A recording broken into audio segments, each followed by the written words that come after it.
Hey everybody, what is going on? Hexlex here. Got another Master Duel video for you. So yesterday we covered our Mannadium combo guide, which if you haven't checked that out yet, I'm going to go ahead and link it in the description below, and would highly advise you do so. The combo guide does use the build that you're seeing on screen here. However, I have structured it in such a way that it doesn't matter if you're using different engines than I am, if you're playing a Hero Lives or Zodiac or whatever else. The combos in that guide should still apply to your build. So definitely go ahead and check that out if you have not yet. But if you have, then yeah, we'll go ahead and move on with the deck profile. Now that we have established the basics of what kind of an end boards and how we achieve them, let's go ahead and see them in practice. But first, I'll go ahead and talk about my particular build a little bit here. Now, want to keep in mind that this is very much a first draft. This is my first time playing Mannadium ever, so this is the resulting build that after a bit of research I decided to stick with. I'm not using the Hero Lives engine, mostly because I don't have a Hero Lives crafted, and similarly I'm not using the Zodiac engine, mostly because I don't have Barrages crafted, or second or third Trident. Yeah, that'll probably happen at some point in the future, but not just yet. So I decided to opt for the build that uses a small Kashtira package of 2 Fenrir Scareclaw Cache and the Pressured Planet Wraitsoth. The reason that you would want to use these cards is not only, of course, because Fenrir is good to have on your end board, but it makes the Scareclaw engine a little bit more accessible because you have the Scareclaw Kashtira you can search multiple ways, which can let you go into the Light-Heart, which will get your plays started. So that's the idea behind playing the Kashtira package, is for the Scareclaw Kashtira.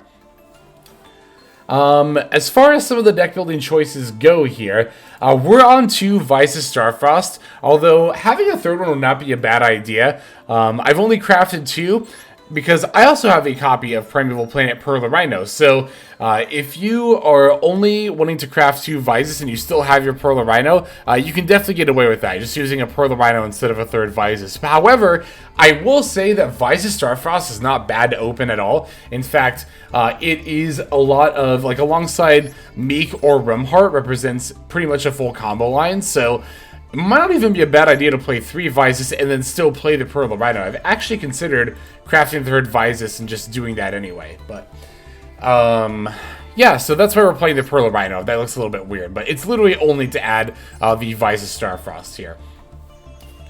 I really like playing also a couple of the extra Mannadium Spell and Trap support cards.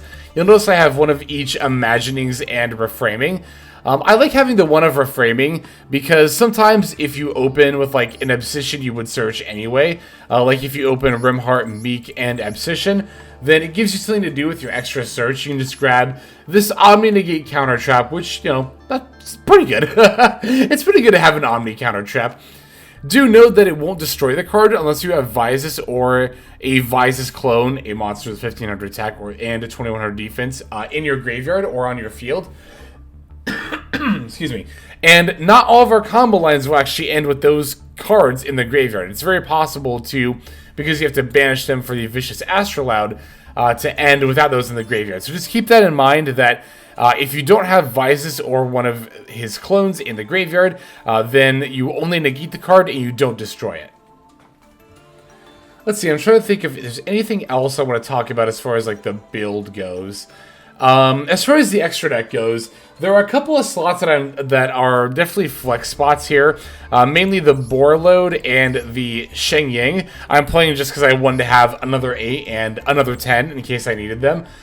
You could also play the Chaos Ruler for another 8 as well, but I don't really think Chaos Ruler, this sounds a little bit weird, but I don't really think that Chaos Ruler adds too much as far as like extra engines or extra like extenders, rather, not engines, I meant to say extenders.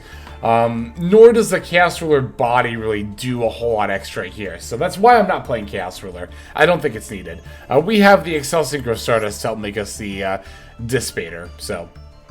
And then I'm just using Chengying as an extra 10. You could also use the Ice Jade 10 as well.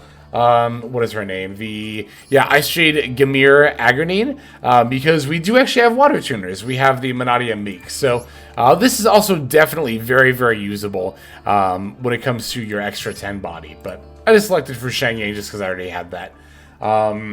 As I talked about in the combo guide, I'm playing Elf plus IP, but you also do not have to play those. But I do like the flexibility of ending on Elf plus IP instead of a 3-material Appaloosa. The reason is I like, well, as I mentioned just now, I like the flexibility. I like the option to go into the Underworld Goddess of the Closed World. You could also, if you wanted to, play an Avermax and go into that. You could play Nightmare Unicorn and go into that. When SP Little Knight comes out, I think this will definitely be the way to go, because then you can go into her using the IP, which is obviously, I don't think I need to tell you, those of you who play the TCG, that SP Little Knight, that turns out to be a pretty good card, funnily enough. So, who'd have thought? Anyway, but yeah, also one of the reasons I'm not playing the A Hero Lives engine is, from what I was reading, from what other people were saying, it sounds like that the A Hero Lives engine ultimately gets phased out once we get the next wave of Mannadium support in. So I figure I would do a little bit of future-proofing and also, again, not have to craft extra cards and just kind of stick with the Kashtira package here. So, okay, as far as the deck as a whole, I think it's neat. I think it's better than people give it credit for. I've seen some people say, like, oh, Mannadium, you can't play a deck like that in a Maxx format, which is really funny because people say that about multiple decks, and yet at the same time, people are like, it's not like Maxx actually keeps combo decks in check. So it's like, which is it, people? It's, again, the Yu-Gi-Oh community giving conflicting statements about, you know, something, blah, blah, blah. I've gone on and on about that lately, and will in a video that is to be planned still. Anyway, so, like, I don't know. The other thing about this deck is that it is very susceptible to Droll, which is fairly popular in this format, which I think is more legitimate of an argument kind of than Maxx. But much like Maxx, I don't think the existence of Droll stops this deck from being playable. It's funny because people will bring in Droll against decks like, you know, Vanquish Soul or Dragon Link, and then they'll say that a deck like Mannadium is unplayable because Droll is good against it. And yet, the decks that Droll was good against that initially brought it into the meta are still considered playable. Again, this weird kind of logic that Yu-Gi-Oh! Players as a whole, as a player base, tend to follow when it comes to evaluating a deck's feasibility under stuff like Maxx and Droll. It's just really weird. I don't know. But anyway. Yeah, I think that covers everything I wanted to talk about the list and build here. So let's break it down card by card, and then we'll go ahead and hop into the games that we have lined up. Let me take a sip of water first real quick. Alright, so for our build, we're playing 2 Droll and Lockbird, 3 Maxx, 3 Mannadium Meek, 3 Ash Blossom and Joyous Spring, 3 Scareclaw Reichheart, 3 Mannadium Riumheart, 2 Visas Starfrost, 2 Kashtria Fenrir, 1 Scareclaw Kashtira, 1 Reinforcement of the Army, 2 Scareclaw Arrival, 1 Mannadium Imaginings, 1 Mannadium Abscission, 2 Primitive Planet Reichphobia, 1 Primeval Planet Perlereino, 1 Pressured Planet Wraitsoth, 3 Peaceful Planets Calarium, 2 Call by the Grave, 1 Crossout Designator, and then 1 Mannadium Reframing. That's going to do it for our main deck. For the extra deck, we're on 2 Vicious Astraloud, 1 Borreload Savage Dragon, 1 Accel Synchro Stardust Dragon, 1 Baronne de Fleur, 1 Swordsoul Supreme Sovereign Chengying, 1 Bystial Dis Pater, 1 Chaos Angel, 2 Scareclaw Light-Heart, 1 IP Masquerena, 1 Cross Sheep, 1 Spright Elf, 1 Appaloosa Bow of the Goddess, and then 1 Underworld Goddess of the Closed World. There is our list. Let's see those games now. Okay, so the first duel that I'm going to show off is actually my first game I played with this build, or with this deck as a whole, rather. It's going to be against Iceshade Ra, which is an interesting combination to say the least. I'm going to start by getting a Maxx Seed. Going to hit them back with the Ash Blossom. Yeah, it seems like our opponent's using the new Iceshade support, and they do have the Alt Art Ra as well, so it seems like they were eager to play both in the same deck here. This is a Riumheart plus Visas hand, so again, if you are not familiar with my combo guide just yet, it's going to be linked in the description below, and the plays that you're seeing me do now are going to be pretty much exactly the same as what you see in that particular combo in the combo guide, so. This particular line, at least the way that I'm doing it, maybe there's a way to do it that I'm not aware of, but the way that I'm doing it does use both copies of Vicious Astraloud, but I think that's fine. I'm not too concerned about that, personally. So we get a Kashtria Fenrir as our extra draw off of the Scareclaw Reichheart. Not too useful right now, but could potentially come up later. Making that Cross Sheep, summoning our first Vicious Astraloud. Cross Sheep F is going to bring back our Meek. Now we get to make the Baronne using one of our 2 Meeks, as well as the Vicious Astraloud. And then Meek number 2 and the Stardust Accel Synchro here are going to make the Bystial Dis Pater. Or we're going to use Dis Pater to bring back the Visas. This allows the Light-Heart to bring itself back from the graveyard. We get to use Scareclaw Arrival to bring back the Reichheart. Now we're going to sync the Visas and the Reichheart, which is a light and a dark, by the way, for the Chaos Angel. That means that our Synchros now have the full protection of both unaffected by monster effects and also, or I think it's activated monster effects, actually. Yes, activated. And also they can't be destroyed by battle. And we're going to go for Elf plus IP here. I even get to set both the reframing and the call by before passing. So, yeah, definitely seems like a pretty good board to me. But let's go start off with the Foolish Burial Goods. I'm just going to use Elf to get back Meek right away. I'm just doing this now just in case it might come up later that I can't do it for some reason or that I might not want to do it. Just putting this on the board in case I want to go for Underworld Goddess. I can go with Masquerena, Meek, Elf, their monster. So funnily enough, they actually get to use the Ice Barrier to not add a Mirror Jade monster, but you might have noticed they actually grabbed a Gamma Seal, the Sea Turtle Kaiju. A little bit scary, but, you know, we still have a lot else to end on here, right? So they're going to use the Thrust here. I'm just going to go ahead and reframing. Because I don't have one of the Visas clones or Visas in my graveyard, I can just negate the Thrust, and it doesn't matter that I don't destroy it, because it just gets negated anyway, so. Alright, here they're going to activate the True Sun God to add the Ancient Chant. Ancient Chant will add the Winged Dragon of Ra from deck to hand.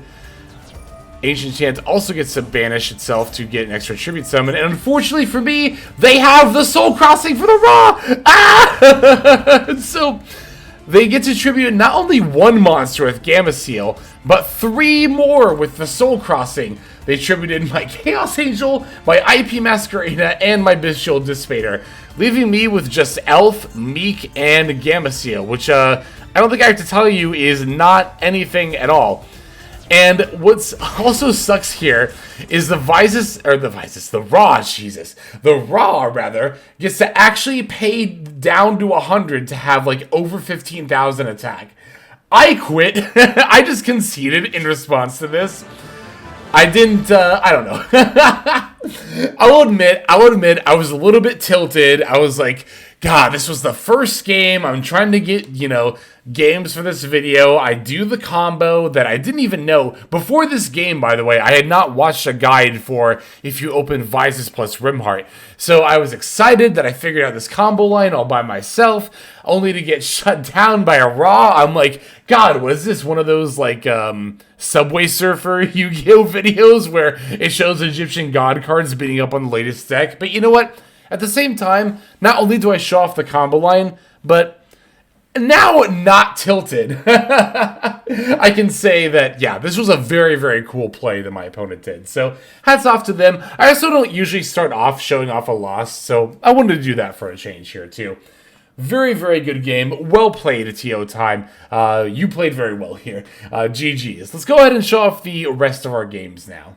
Alright, for our next duel, our opponent's going to be on Zodiac. So, I think actually, all but one, I know the one, all but one of these games show our opponent using new cards in some capacity. Or at least they have them in the deck, right?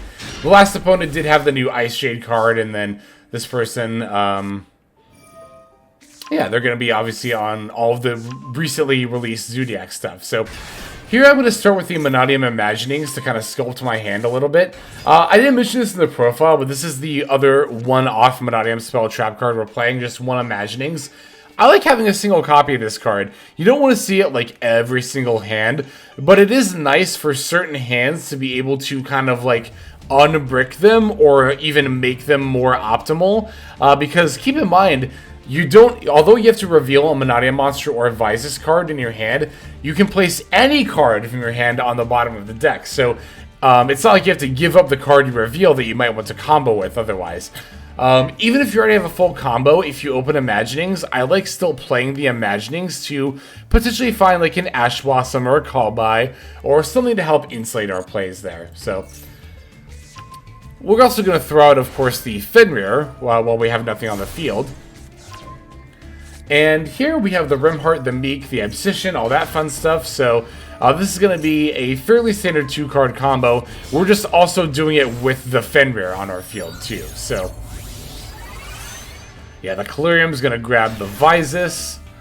Accel Synchro Stardust, bring back the Meek. Visas popping the Meek to summon itself. I can summon both Meeks because I have not only the second Meek effect, but also, of course, Calarium's effect.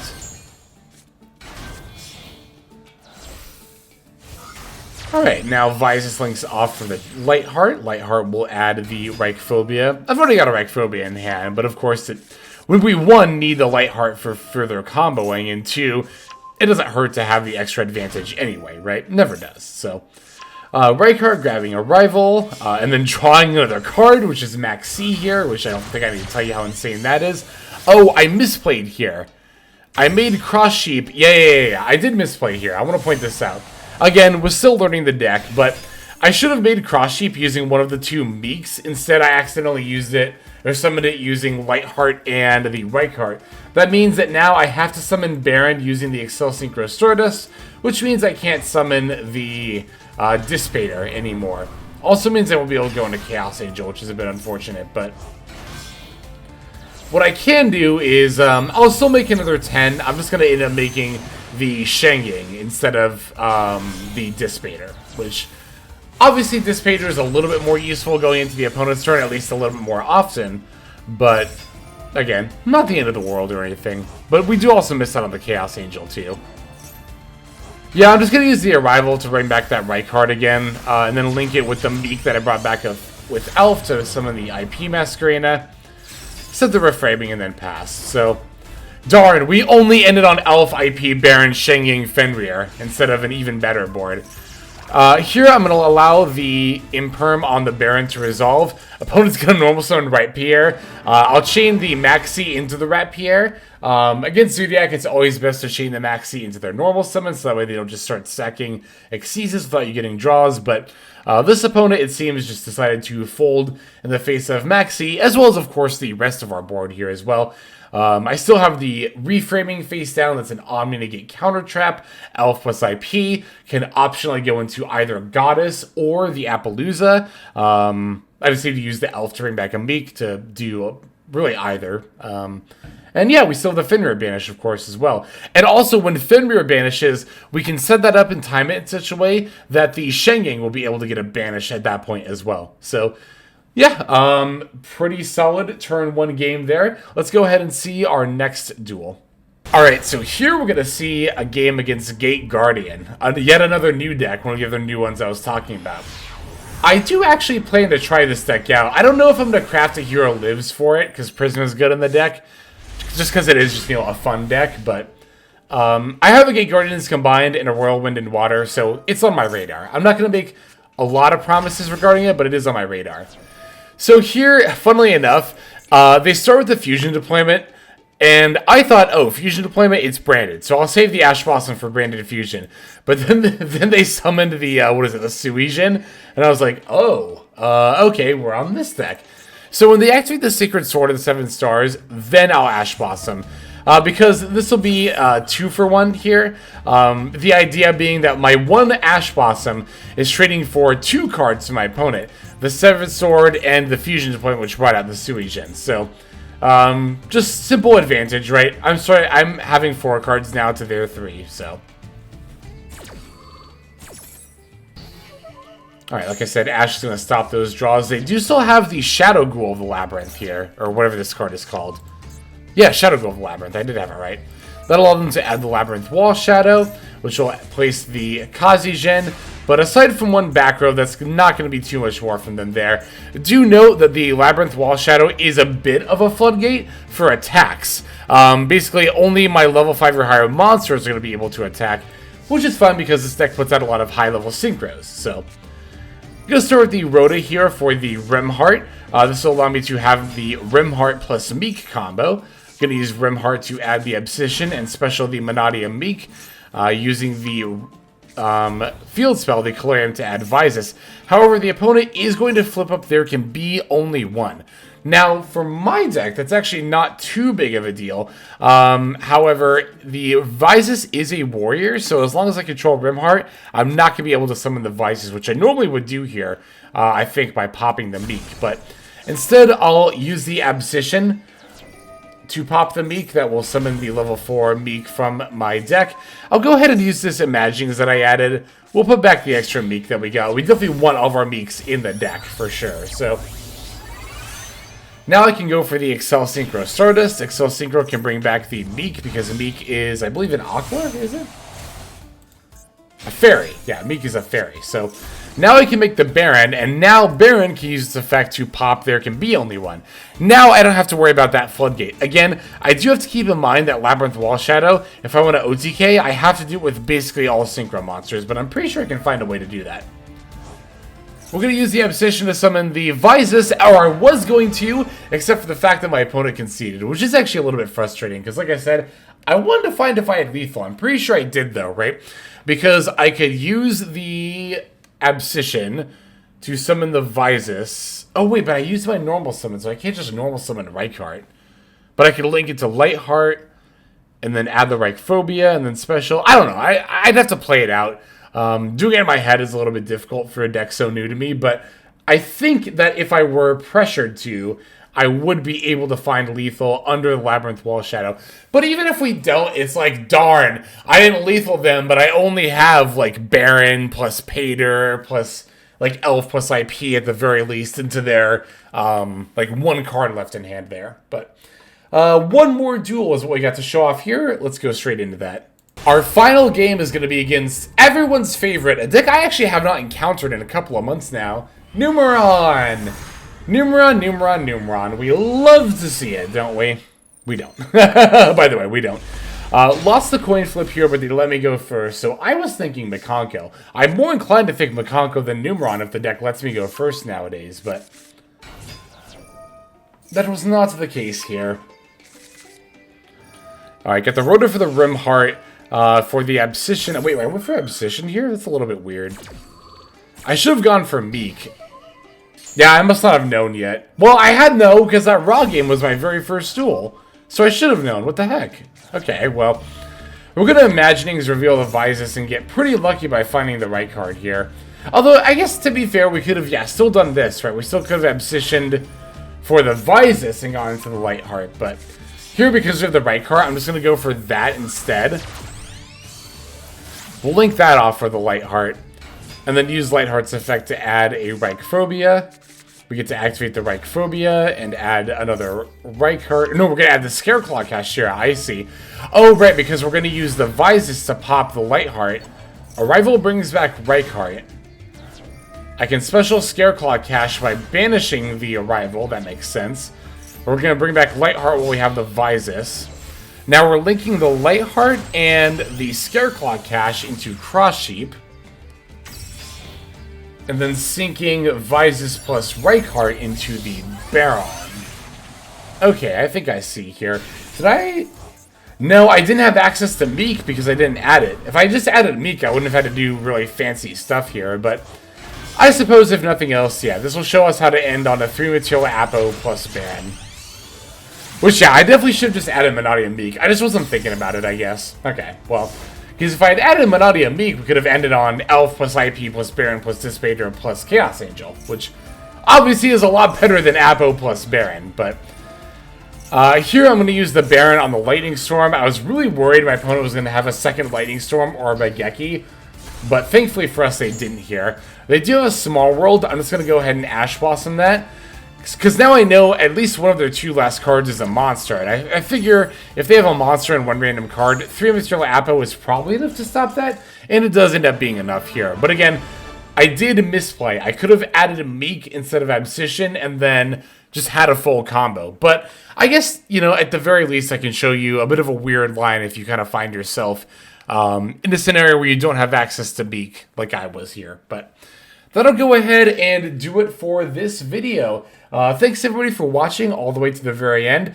I will definitely keep iterating on this build because I love Mannadium, like I said. I think it's really cool and fun. It ends on pretty much the same board that Spright Synchro does. Go figure why I like it. But yeah, let's just go ahead and move now to our outro.